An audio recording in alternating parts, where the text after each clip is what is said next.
Welcome to And It's Live, the podcast which dives deep into football's most iconic seasons, stories, and what ifs. If you love football, history, tactics, and nostalgia, make sure to subscribe, hit the bell, and drop us a like on YouTube so you don't miss an episode. Hello and welcome to the main event, the history of the Champions League. I'm Martin, your host, as ever. Part 2 of 2012-13, our penultimate season in a run all the way from 92-93. And Adam Thornton is here. Adamski, how are you doing? Good, thank you. Looking forward to second round of group games. Yeah, certainly some groups more than others. Still looking resplendent as David Edgar. How are we doing, David? Yeah. Listeners can't see this, but I'm honestly fluttering. I'm blushing and fluttering my eyelashes. Thank you. Yes, very much looking forward to this. One of the least inspiring Champions League defences of all time coming up. Well, quite indeed. Let's start with Group E, obviously, and that defence. I'm sure I saw David in Munich on that night of high drama. A look in Roman Abramovich's face. It was like, I've got what I've always wanted, but that means he has to stay, and I don't really think he wasn't supposed to stay. He wasn't supposed to. He was just supposed to kind of hold the fort. Now he's won the bloody thing that I bought this club for, other than huge other sport washing reasons. But oh no, I can't get the guy that I wanted to get. We're just going to have to kind of ride this out, not for long.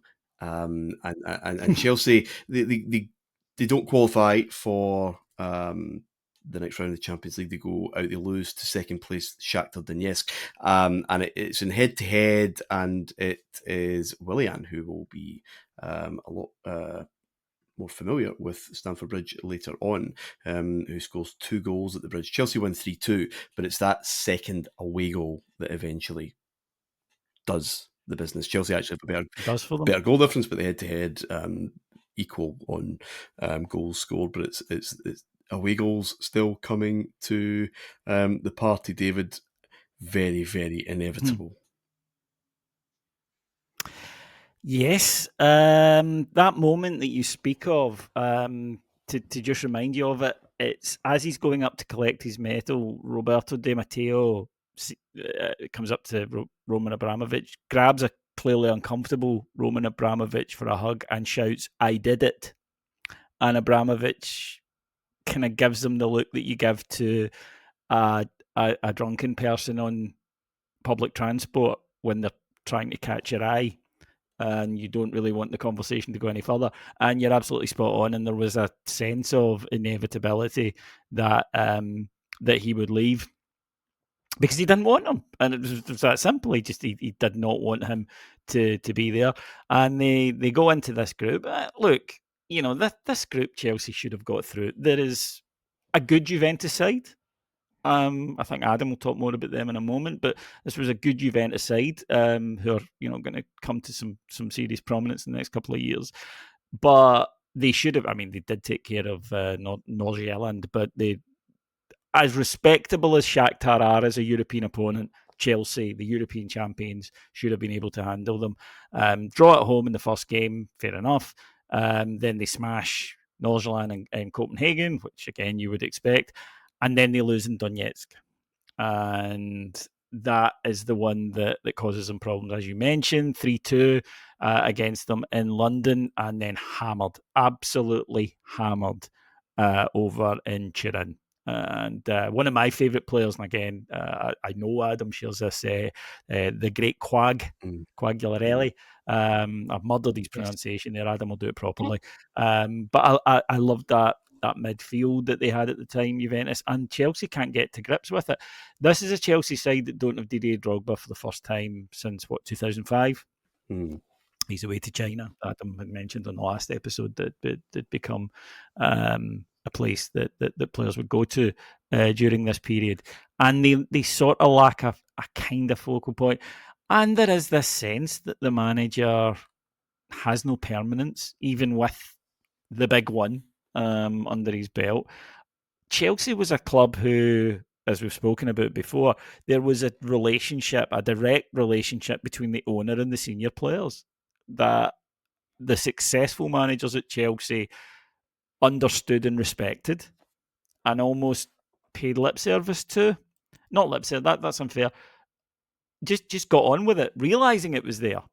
The ones who thought that they could overcome it or that they had developed a stronger relationship with Abramovich, and I don't know, maybe Di Matteo felt that the Champions League delivery of it had done that for him. It just didn't work. And of course, then, who he brings in was hilarious for many reasons. The Chelsea fans utter disgust about it for the rest of the season, even though he does pretty well.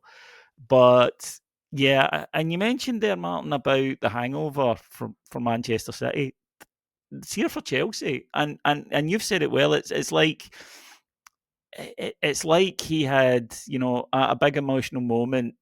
I always think of, in action films where the like in Under Siege when Steven Seagal and Erika Eleniak have to battle through it together, and at the end they share a kiss. And I always think, yeah, but when they get home, they might find they're totally incompatible. They went through this together and saved the world. But what if he likes to go to bed late and she likes to go to bed early? What if he likes certain type of music and she doesn't? Well, that's what this is, right? They've shared this moment of triumph in Germany, but it's not a sustainable relationship. However, I will say this: we mentioned there, and I know it's something that you're particularly interested in, that clubs can't go at 100 miles every season. There will be a fallow period, and there will be a season where it doesn't quite work out and changes need to be made. Abramovich had no problem with that every so often, right? Okay, yeah. This is one of these seasons. I'm sacking the manager halfway through, and I'm putting an interim in. I'm not putting in because I'm waiting on Jose Mourinho. I know he's coming here. He thinks he's going to Man United, but I know better. He would do that, Abramovich. He would say, right, okay, we'll have one off, basically. I'll accept. But even and we'll still win the Europa fucking league, right? Way. So and we'll still win the Europa League, exactly. Adam, he might not completely trust him, but he backs him. I mean, Chelsea this summer, you've got players who will be around for quite a wee while. Victor Moses, Azpilicueta, Oscar, and for £32 million, the most sought after young player in Europe that summer, Eden Hazard. I mean, again, he doesn't see that as backing a manager. I guess he's building a squad, and another hired gun will come in later on if it doesn't work out. But it was a big summer for them. I think that's the point. It's spot on. We're now firmly in this age of here's my squad, and here's how I want to play, and we'll be bringing in the coaches that can do that. I think as we sort of trailed at the end of the last season, winning the Champions League was maybe the best thing and worst thing to happen to Di Matteo, because it gives you the job. There's absolutely no way it can't give you the job unless you're Real Madrid sacking Del Bosque or anything like that. But in the real world, it doesn't give you, it gives you the job. But then, are you the guy that can go and be a league winner versus Genie in a bottle cup type situation? I think he proves he's not. But also, yeah, you need to back him and you need to kind of go with it. So I think there's the two sides to it, that he's building a team regardless of who the manager is going to be. And then you've got the manager there as well. So yeah, a bit strange. Eden Hazard, I think we mentioned as well, coming in from Leo, had high expectations there. He's still revered by a lot of people, maybe 10 years younger than me, I would say, sort of 30s time, still revered. For me, he's another one that's a missed talent, because just of how good he was at times is great, but just the way that he completely tailed off, I guess towards the end at Chelsea, but then obviously for most of his spell at Real Madrid. So he's one of those I would still put down as fantastic player, but could and should have been one of the greats, I think. And it's a bit of a shame. But yeah, a really interesting window that you mentioned. There's a few going that have been there for a few years, and then some of the signings coming in feel a little bit developmenty, if that's even a word. Yeah, things like Aspilicueta, from- right? He's going to be there for the long haul. He's a fantastic Solid. servant for Chelsea. Even Hazard, and I know Oscar's going to be one of your guys going to China. But you know, even Yep. Hazard for the time he was there, he did do the biz. Did he ever reach his potential? Maybe not. His career kind of went in an inverse relationship to the size of his arse at the end. But you know, they Abramovich was building, I think, something way beyond 12-13, I guess is the point. And he had to, because you're right, so many of these giants are leaving the building. His boys. Yeah. Check, you know, and yeah. And what was interesting though is you mentioned he backed him. He wouldn't allow, by this stage, managers did not, even Mourinho when he came back, it's one of the big, we will talk about it next year, that Mourinho wanted complete control of transfers at any club that he was going to. And he knew going into Chelsea that could not and would not happen. And yeah, I mean, you and I have said it. It seemed to be something that people were reluctant. We said it in our show we do about the EPL that was how Abramovich ran. It was his club, and people in the UK, I think, are slightly reluctant. Adam will maybe back me up here that in Italy the owners are quite open about that, aren't they? It's like, it's my club, I'll do what I like. In England and in Britain in general, we don't really go with that. Or we pay lip service to, oh no, it's all about the club and the community and whatnot and the fans. Whereas Abramovich was just different because he nakedly said, no, you know, we sign the players I want and I'll hire the managers I want, and anyone who's got a problem with that will leave because it's my club. And he did it with Mourinho a couple of times. You know, it didn't matter how big you were. Won. Once you were out, you were out. He's a silver weight back. And he's he won. a silver weight back up and pretty much instantly. Juve, Adam. But that's the thing, isn't it? It's that's the thing. Sorry to interrupt, but everything sounds great when you're winning things. Like a couple of years' time, if we were still doing this show, we'd be talking about and probably laughing about Liverpool and their transfer committee. That's an eminently sensible idea if you've got the right people picking the right players who then go on and win. The flaw is if there's any gaps in that, but having a transfer committee of experienced people, one from scouting, one from finance, one from recruitment, feeding in with a manager, feeding in is par for the course, and was probably par for the course then. But to David's point, we just do a terrible job of explaining that, and we still do. You see now, sporting directors, director of football at every club, their remit is potentially different. Any sentence that gets put on the club website that is not what fans have decided should be that job role forevermore at every single club gets ripped apart. But all the noise goes away when you're winning shiny things and bringing in players that do well for you. So it's all part of that thing for me. Juve then, Adam, under Conte, league winners again this season. Where are they? What are they up to? A lot of business this summer, just even looking at that. Some of those transfers are dodgy as well as most Italian ones are, to be honest. It's almost kind of, yeah. But a free from Manchester United, Paul Pogba, would be quite a big part of that midfield over the next few years. So I booed in jest, but again, with Bayern Munich, just now, actually don't hate it at the minute.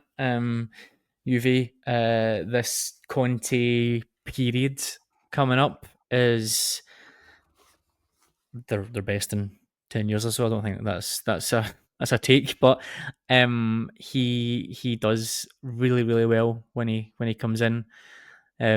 He had jumped about a little bit at the lower leagues, and maybe at clubs a little bit further down the food chain. Atalanta for a year and Siena for a year before he comes to Juve. I like what he does here at Juve. I think he has this system that we will see to great effect in Chelsea, where he pretty much changes the league season at halftime in that game against Arsenal, which we'll come on to. But I like the setup at the time. The players that he's got in here, I think it's just one of those very Italian things. He picks the team, picks the formation that he wants to play, and then he tries his best to not necessarily put the right players in there, but the player that's best suited to that role, rather than maybe Ancelotti, who will pick the formation that suits the players. He turns it around a little bit and maybe puts players in that you would just never really imagine. One of the best examples is someone who we were just speaking about their team at the minute is Victor Moses, signed for Chelsea this summer and becomes a right wing back under Conte that wins the league essentially. And you'd never think that in your life. So I like that about him. He's adaptable, but also not very adaptable as well, because this is the formation. This is what I'm doing. So he plays 3-5-2. Arguably a 5-3-2 because of the way that the fullbacks or the wing backs play. But it wasn't the old fashioned Catenaccio style setup or counter attacking. It was pretty aggressive, not as pressing focused as the German teams are being, but pretty modern for the time at Serie A. Everybody well drilled, as you'd imagine. And it's a really interesting setup. The midfield I just absolutely loved. I've never been a huge Paul Pogba fan, I have to say, but this season in particular, he was fantastic here with Claudio Marchisio, Arturo Vidal, Andrea Pirlo. I think as well when they're all in form. I think that four. I seen someone saying that 3 or 4 the other day was potentially the best midfield that there's been in the last 15, 20 years, and it's a bit much for me. But I know at the time it was very, very good. I enjoyed the 3 of them working together. Maybe let down a little bit up front. Quagliarela's there, which is great. Vucinic, Giovinco, not quite the talent you'd expect. Never quite. Not quite the Giovinco. talent. I mean, he ended up doing best in America, didn't he? Really, in MLS. Giovinco, yeah. I just think when you think Buffon and goals, Barzagli, Bonucci, Chiellini, that just rolls off your tongue, like how consistent those 3 were at that time. Obviously, the latter 2 will go on to have a very, very good careers in that sense. And then you've got that midfield that's really, really strong as well. I just think they need a little bit more up top for me. But yeah, in terms of how they play, I was a huge fan of this Conte Juventus team. I thought it was really, really well drilled, really organised. Everyone knew their role, and no surprises when it's Antonio Conte, but they all want to play for him and give it their all. So it was a team that I quite liked at this point. Okay, let's move on. Group F. Now, Adam, as we reached the middle 2 groups, 2 games of this group, Bate Borisov are sitting with 6 points, having handily defeated Bayern Munich at home, 3-1, and that one coming in injury time. And then a story that the 3 of us know often. After a brilliant start, they absolutely shit the bed and don't pick up another point. Bayern come through to go through with a resurgent Valencia, but both of them are on 13 points anyway. Big Soldado leading the way there. What have Bayern managed to add after what would, for any other club, I would imagine, be a crushing disappointment that you would have, they'd be moaning about for years and years and years, and they're straight back at it. Yeah, they don't care, do they? Just the adversity, if it ever happens to them, they're not bothered at all. I think we see that that was a bad season for them last year on all fronts, and yeah, it just doesn't really face them. They just get back on the wagon, and actually I think we'll have a quadruple this year if that's okay with everyone, which is something that you can't help but admire. Heartbreak's another one that we've spoken about heavily throughout.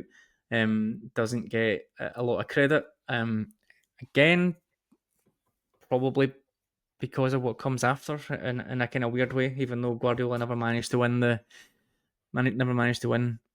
Champions League with Bayern. I remember when he joined Guardiola the season after this one, and he's like, they've just literally won all 4 trophies. How are you going to beat that in that sense? And it was probably the worst possible time for him to join. But again, Heartbreak just doesn't seem to get the same levels of praise. I think it's probably more of a personality and long-term legacy thing. In terms of who they added to this season, they added Xavi Martinez. I think he comes in in the summer. I think it's late on. I don't think he joins very, very early, but they're adding in a few players that I think will go on and be quite important. Mario Mandzukic comes in, who'd been at Werder Bremen, I think. I can't remember. Sorry, Werder Bremen, I think it was. He comes in and he's the type of player that I think works really well in this system. Maybe kind of similar to Mario Gomes at times, although he would go on to, I think, have a bit more to his game than a Mario Wolfsburg, Gomes. I just checked. Wolfsburg. Thank you. It was green and started with W. I knew that in Yes. my head. But yeah, he comes in. Shaqiri comes in as well, and they're starting to add a little bit more ingenuity in there as well. Dante was another one who they plucked again from the Bundesliga as well, and he would come in and do a decent job for them over the years. So I would say what they did at this point, I think, Martin, to compare it to the year before, is they just went, we've got a good team. We had a good season. We ultimately came. Whisking away. Didn't Don't come. throw the baby out with the bathwater. Exactly. Continue to They basically never did it. They never panicked. They never got rid of the manager. They never thought, oh, we need to rip this up and start again. It was, I'm describing squad players that are coming in there or rotation players that are coming in. They knew they had something there. They knew they had that challenge from Dortmund, but they weren't fazed by it, I think is the best way to say it. They sort of believed what they were doing and they just went again, which I guess is the most respect you can kind of play for them, yeah. Interestingly, it's a Pep comment, but it was one that was sort of echoed by Duke Pinks. Pep said the most important player he had in his time at Munich was Javi Martinez. So, yeah, not the most glamorous of signing, but then you look at the importance to the side. I wonder if he was his, Rodri type. That's exactly who I was going to say, like a kind of prototype. And I know it's not the same sort of physical size by any stretch, but the Mascherano role that he had at Barcelona, where it was defensive midfielder or centre half coming in and playing that sort of hybrid position, which wasn't a thing at this point. I know. No, it wasn't. And even the best City team of the last few years had John Stones in that role the year they won the treble. And these players are not. They're hard to get who can do this balance. And they still had the phenomenal talent up front. And isn't it remarkable, guys, to think that as we sit here in 2025, Thomas Müller has just played his last game for Bayern Munich, literally the weekend before we record. The longevity of it is just nuts. Yeah, it is. Quick word for Valencia, Davey. They just keep coming back. They had a good season before, not a great season this season. A lot of upheaval upstairs and on the touchline. Lost a few players. Jordi Alba being one to Barcelona, I think, that summer. Yes. But big Bobby Soldado, just everybody said he'd be good in England. Yeah. Maybe would have been at another club and maybe not in quite so much change. And he became representative of that bad summer. It was only really Ericsson that escaped that, wasn't it? I think eventually going on to be a successful one. But yeah, Elvis, that was it. But there are some good players here. Adel Rami, good player. Thiago Costa, Faguli, and of course Soldado. And yeah, they're experienced European campaigners. They have fervent support, and they are a side that you need to take seriously at this particular level. Now, Munich, I think after that early defeat in Borisov, and we shouldn't play down how exciting to neutral Batty Borisov was at that. Just see at that exact moment. That's where maybe they peaked as a club. Right, when they had 6 points and they had just beaten Bayern Munich. And literally, people like us, geeks, football geeks, what is it you call us, Martin, football perverts? We were very excited about this possibility. But now Valencia, they just put the foot down and they get the results that they need to. They actually got a really good draw with Bayern Munich because they're down to 10 men for, an hour? Early sending off in that one, and they actually take the lead, but Big Tam Mueller gets them back into it. But it's again, some clubs just it's hard to explain, isn't it? Some clubs have it in their DNA, and that means that no matter who the signings are, the players who come in, when they get into Europe, there's just a palpable sense of excitement, and we can do this, and we can perhaps overperform even to a league campaign. But there were a lot of clubs, Figuli was highly rated as well. There was a lot of interest in him from England at the time, I recall. Of course, it was Soldado who went, and it's kind of a shame, I think, that people in England think of him as this cart horse that played in a bad Spurs team. There was a lot more to his game than that when you played him properly. Okay, next group then. Oh, sorry, Lille. A Lille song, Eden Hazard ended up rock bottom behind Bate Borisov in that group. The next one then, Barcelona Adam and Tito Vilanova, bless him, in charge, league champions. They would go on a decent run here, of course. Alex Song from Arsenal, Jordi Alba we mentioned. It's kind of hard to know what to do, I suppose, with this club. Pep's away, he's having his wee year out in New York, chilling, reading books, whatever. When you're so successful,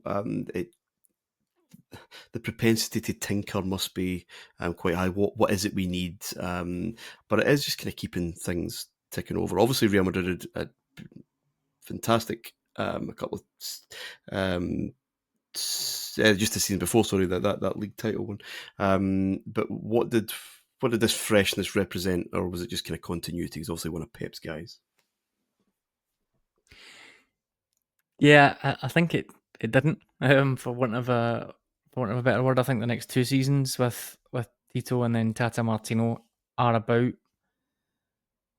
let's not panic in terms of he's gone. We don't want to rip up and start again. We know this club are get caught in their own mistakes sometimes, but then also obviously get so caught up in it that they tend to go the complete opposite way and start hiring people that shouldn't really be there, but don't sort of adhere to those positional play principles, all that sort of stuff. Start bringing in players that don't really suit what they're trying to do, and then they sort of lose their identity and don't really fully double down on the new identity. Therefore, it's never going to work. So I think that's what they tried to do here. You can't argue that it's not a success. To be honest, or it's not a relative success. They win titles. They win the European Cup coming up again, Champions League coming up again with Luis Enrique. In effect, these two seasons as a sort of holding pattern between Guardiola and Luis Enrique is sort of par for the course. I think it's sort of fair enough. They do their best. Really. So yeah, I think it's only really when it starts to become a few years further down the line, you've got Valverde, and then they do what I said, basically, in terms of we've got this Messi, Suarez, Neymar piece coming up, which is great, but it's potentially to the detriment of the team overall. But even worse when that disappears, what are we actually left with there? And the answer is not very much. We've sort of ignored the academy for this period to go into a full win now phase. We're making terrible decisions behind the scenes, very terrible decisions behind the scenes, and none of it is all really joined up. So in a way, I can sort of see this 4 or 5 year period coming up. They were fine. They transitioned relatively well. It was only sort of after that, and when they had to transition again, that there wasn't a Luis Enrique waiting in the wings, or there wasn't someone else. Xavi wasn't near at this point in terms of wanting to come back. They then got themselves stuck a little bit and started making bad decisions again, as they potentially did. What would that have been? 98, 99-ish onwards. But I digress on that. Obviously, for this season, I think he did just try to keep things moving, if you like. Jordi Alba comes in, who, in my mind, had assumed he was a Guardiola player, but he didn't. He joined that summer. The fantastic Euros as well, didn't he? Great Euros, yeah. Some, can't lie, some odd signings coming in. Guys like, some odd transfer moves as well. Alex Song comes in to replace Keita, which I guess on paper seems okay, but Alex Song coming from Arsenal at that point to playing for Barcelona seemed a little bit odd. Guys going out, Affley and Cuenca. gone out on various loans, and they had a couple of other players. So they didn't really do huge amounts, but there wasn't that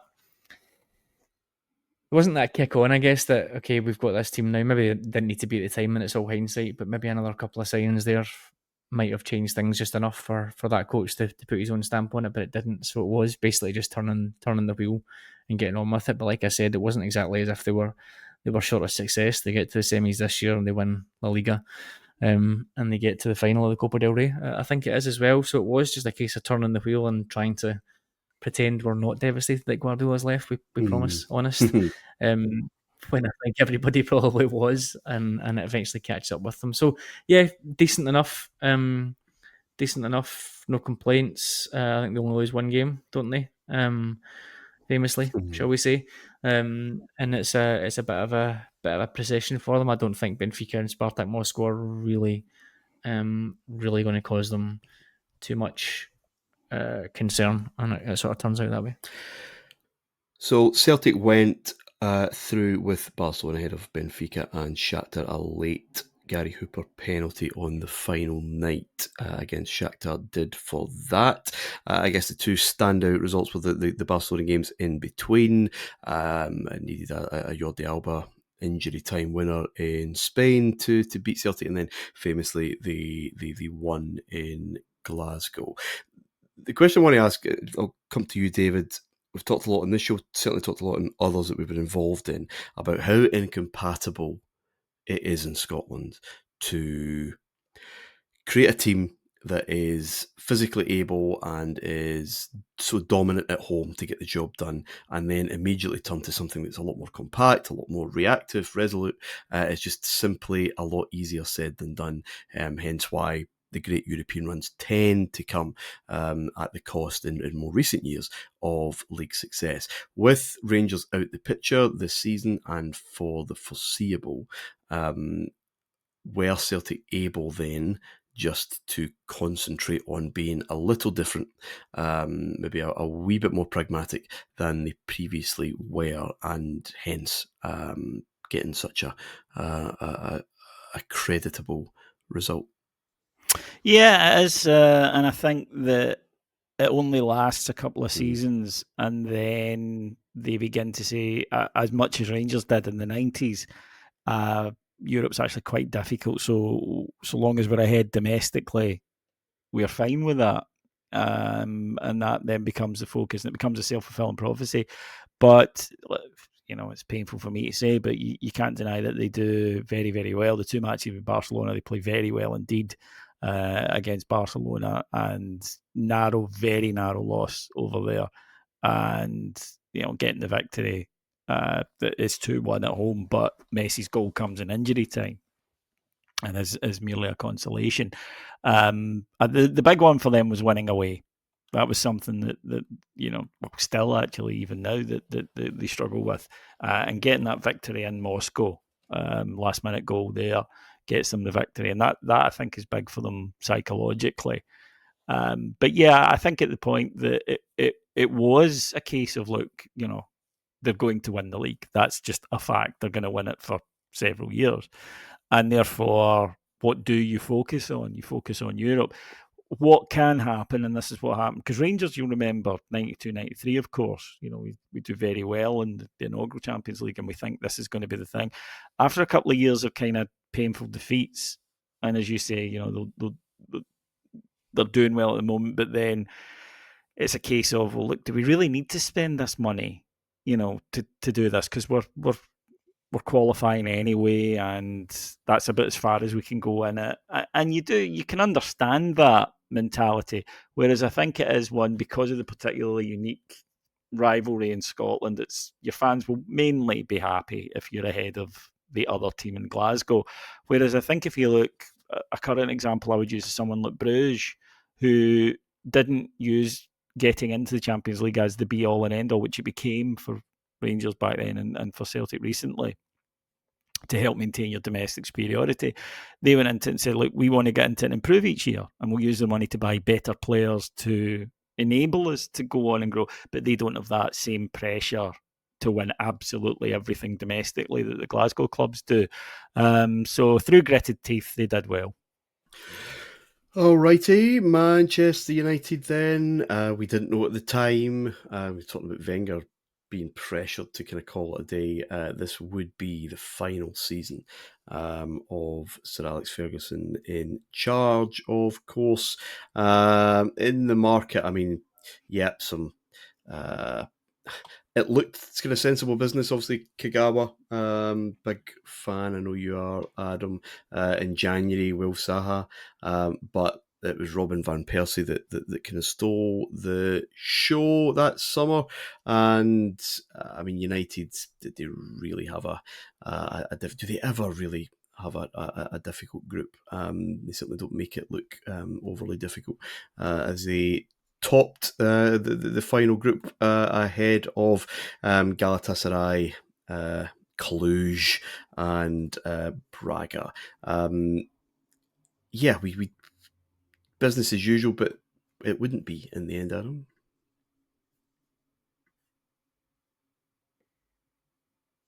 No, it wouldn't be, and I think this mystique around Ferguson that I think at the time everybody thought, I remember myself certainly saying, how is it is a very noticeable achievement to get some of these players to play in this way. I think we've mentioned it before. I'm trying to be as kind as possible. I think history looks back on it a lot better as well. But ultimately, this is not a team that I think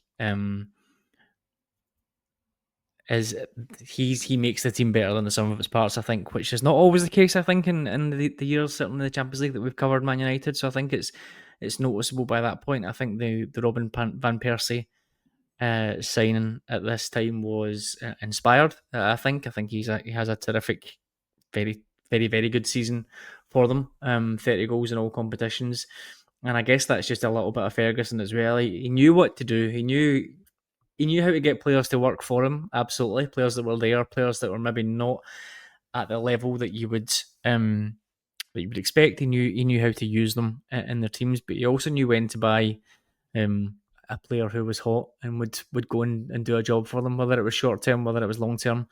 I'm not sure. So I think that was the magic of him. Obviously now, given how poor Man United have been for ever since this season, essentially, the legacy is huge. But I think it was still pertinent at this time that this for me wasn't a team that was absolutely fantastic and should be dominating. I think there was a lot of lineups this year that felt really, really cobbled together.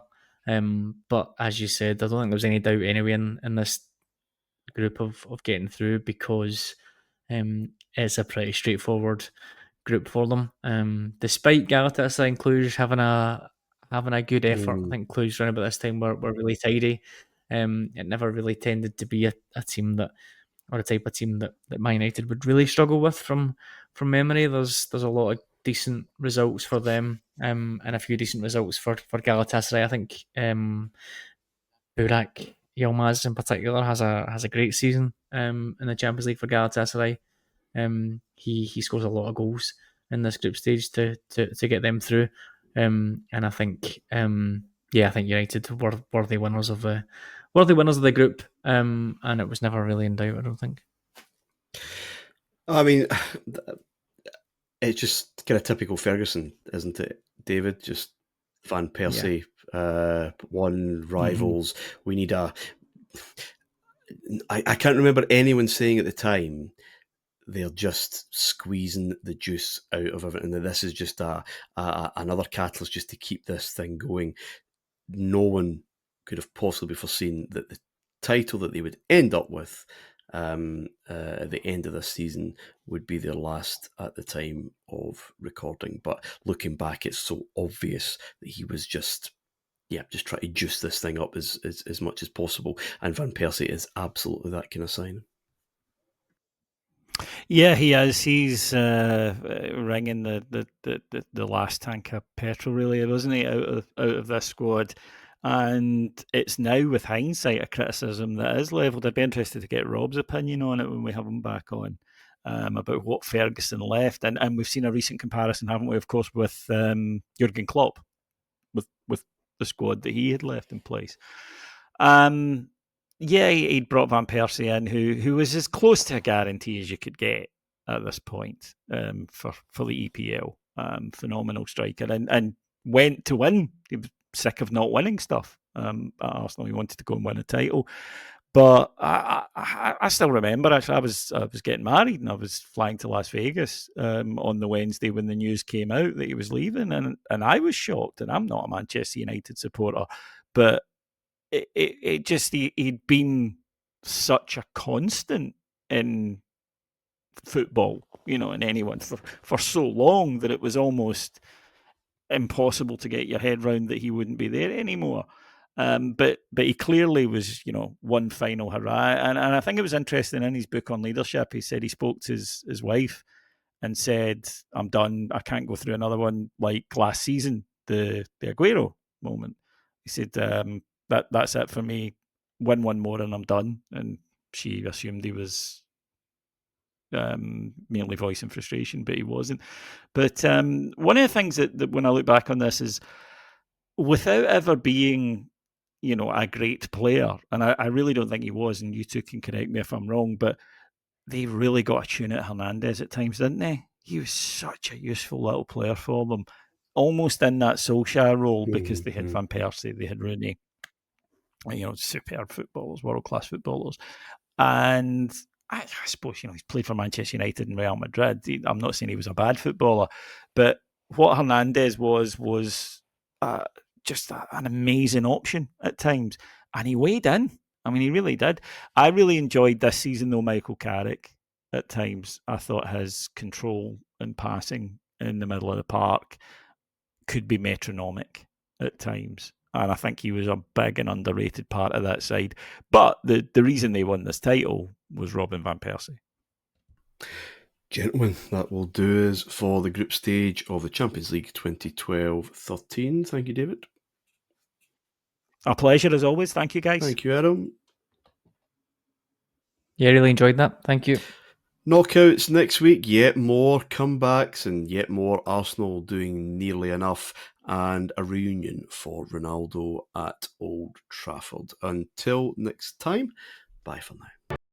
If you enjoyed the show and want to help us grow, please remember to hit that like button and subscribe to the channel. On YouTube, search for And It's Live Podcast. We've got new deep dives, drafts and breakdowns dropping every other day.